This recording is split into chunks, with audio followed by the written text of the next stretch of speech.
The number you are calling is currently switched off. హైదరాబాద్లో ఉండట్లేదురా, ఇప్పుడు పాలకుర్తికి shift అయిపోయినాం. ఇక్కడే ఏదైనా ఒక జాబ్ చూసుకోవాలి ఇంకా.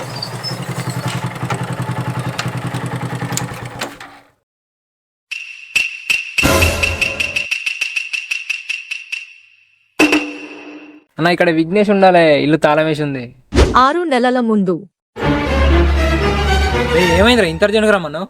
అరే సిచ్యువేషన్ అంతా చాలా టైట్గా ఉందిరా. అసలు నాకు ఏం చేయాలి, ఎవరికి ఫోన్ చేయాలి ఏం అర్థం కాలేరా. ఆ టైంలో నువ్వే గుర్తొచ్చినావురా. అరే నువ్వేం టెన్షన్ పడకరా, నేనున్నాగా, సెట్ చేస్తా.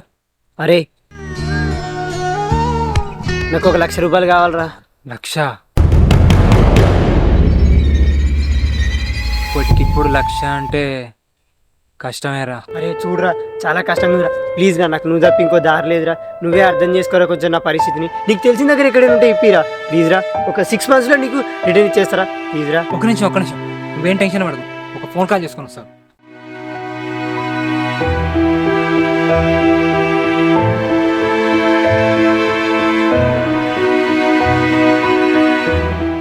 అరే నువ్వేం టెన్షన్ పడకరా, రేపు మార్నింగ్ రమ్మన్నాడు. అన్న నమస్తే. పైసలు నమ్మితేనా బరాబరి కట్టాలి మరి. నాదన్న బాధ్యత, నెల కడతాడు మీకు. అన్న నమ్మకంగా ఇచ్చినావన్నా, బరాబర్ కట్టుకుంటాను. రైట్. సరే అన్న పోయేస్తా. అన్న ఇక్కడ విఘ్నేష్ ఉండాలి, ఇల్లు తాళం వేసి ఉంది. సరేగానే ఎంత ఇచ్చినావు? 1,00,000 అన్న. మీకెట తెలుసు అన్న? నీ లెక్క వారానికి 2-3 వస్తూనే ఉంటారు.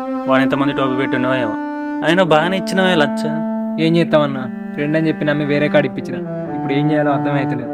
నమ్మితేనే కదా మోసం చేసేది. వాడు ఎక్కడున్నాడో, ఏడ జలసాలు చేస్తాడో ఏమో.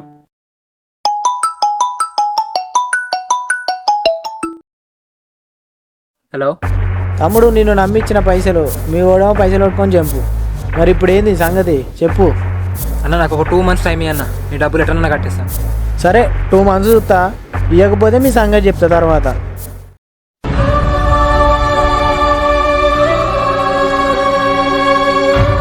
కొందరు చెత్తనా కొడుకులు మన చుట్టే కాపు కాస్తూ ఉంటారు మోసం చేయడానికి.